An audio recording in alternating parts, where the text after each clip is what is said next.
Hello dear কো-লার্নার্স। আজকে আমি আপনাদের জন্য আসন্ন এসএসসি গ্রুপ সি এবং ডি পরীক্ষার জন্য একটা ইম্পর্টেন্ট টপিক ইতিহাস থেকে কিছু গুরুত্বপূর্ণ বই এবং তার লেখকের ওপর একটা টোটাল লিস্ট নিয়ে এসেছি। আশা করছি আপনাদের জন্য এটি ভীষণ হেল্পফুল হবে। চলুন দেখে নিই। প্রথমেই রয়েছে বুদ্ধচরিত। আমরা প্রত্যেকেই বুদ্ধচরিতের নামটা খুবই শুনেছি। বাকিগুলোর তুলনায় বুদ্ধচরিত বইটা ভীষণ পপুলার, অশ্ব ঘোষের লেখা। এছাড়াও সারিপুত্ত প্রকরণ, বজ্রসূচি এবং সৌন্দরানন্দ এই বইগুলোও কিন্তু অশ্ব ঘোষেরই লেখা। পরীক্ষায় যদি বুদ্ধচরিত না এসে বাকিগুলো আসে তাহলে যেন টিক করতে পারেন, সঠিক টিক করতে পারেন, তার জন্য জাস্ট একবার চোখ বুলিয়ে রাখা আর কি। নেক্সট আমরা দেখে নেব বাণভট্টের ভীষণ ফেমাস দুটি বই, হর্ষচরিত এবং কাদম্বরী। আচ্ছা, এখানে বলে রাখি বাণভট্ট ছিলেন হর্ষবর্ধনের সভাকবি এবং হর্ষবর্ধনের জীবনের ওপর তিনি রচনা করেছেন হর্ষচরিত। নেক্সট আমরা দেখব রাজতরঙ্গিনী কলহনের লেখা একটি বই। এটি কাশ্মীরের 12th সেঞ্চুরির কাশ্মীরের ইতিহাস আমরা এখান থেকে জানতে পারি। উত্তর রামচরিত ভবভূতির লেখা। মেঘাস্তিনিসের লেখা ইন্ডিকা। পঞ্চতন্ত্র ভীষণ ইম্পর্টেন্ট, বিষ্ণু শর্মার লেখা। বৃহৎ সংহিতা বরাহমিহির লেখা। আচ্ছা, এখানে যে সমস্ত বইগুলোর কথা বলছি সবই কিন্তু বারবার পরীক্ষায় আসে, ভীষণ ইম্পর্টেন্ট সেই বইগুলোই আমি তুলে এনেছি। দেখতে থাকুন। আচ্ছা, হর্ষবর্ধনের বিখ্যাত তিনটি বই প্রিয়দর্শিকা, রত্নাবলী এবং নাগানন্দ। নেক্সট জয়দেবের লেখা গীতগোবিন্দ। আর্যভট্টের লেখা সূর্য সিদ্ধান্ত। মিলিন্দ পঞ্চহ লিখেছেন নাগসেন এবং প্রজ্ঞা পারমিতা ও মাধ্যমিক সূত্র হবে, এটা মধ্যমিক নয়, এটা নাগার্জুনের লেখা।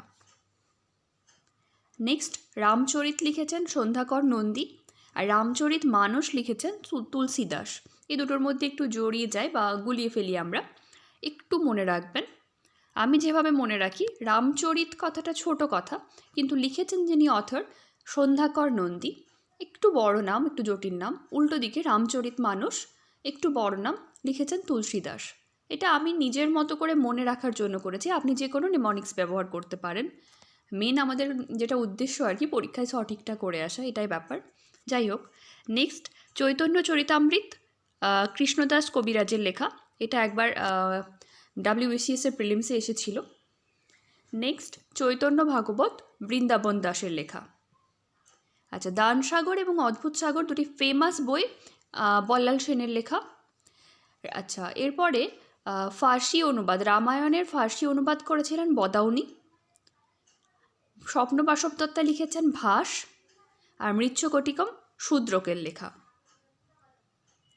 অষ্টাধ্যায়ী লিখেছেন পাণিনি, আমরা প্রত্যেকেই জানি ভীষণ ফেমাস একটা বুক সংস্কৃত ব্যাকরণের ওপর। নেক্সট মহাভাষ্য এবং যোগসূত্র এই দুটি লিখেছেন পতঞ্জলি। আচ্ছা, পতঞ্জলির সঙ্গে যোগসূত্র এখনও আমরা কারেন্টলি জানি ভীষণভাবে জড়িত। তো যোগসূত্র পতঞ্জলিটা মনে রাখা খুব ইজি, আমরা রামদেবকে মনে রাখলেই মনে রাখতে পারবো। যাই হোক, নেক্সট দেখে নিই পবনদূত কার লেখা, ধৈ। বিক্রমাঙ্ক দেবচরিত বিলহনের লেখা। কলহনের ছিল রাজতরঙ্গিনী, বিলহনের বিক্রমাঙ্ক দেবচরিত। যেন গুলিয়ে না ফেলে, একটু মাথায় রাখবেন। অর্থশাস্ত্র লেখা কৌটিল্যের, ওনাকে আমরা চাণক্য বা বিষ্ণুগুপ্ত নামেও চিনে থাকি। ব্যাস, আজকে এইটুকুই। দেখুন, ভিডিওটা আমি ভীষণ বড় করতে পারতাম বা কমপ্লিট লিস্ট একসঙ্গেই দিতে পারতাম, দিইনি, যাতে করে আপনাদের সুবিধে হয়। অবসর সময়ে যে কোনো অফ টাইমে বসে একটুখানি দেখে নিতে পারেন, বা ঘুমানোর সময়, আমি যেটা করে থাকি ঘুমানোর সময় একটু রিভাইজ করতে সুবিধে হয়।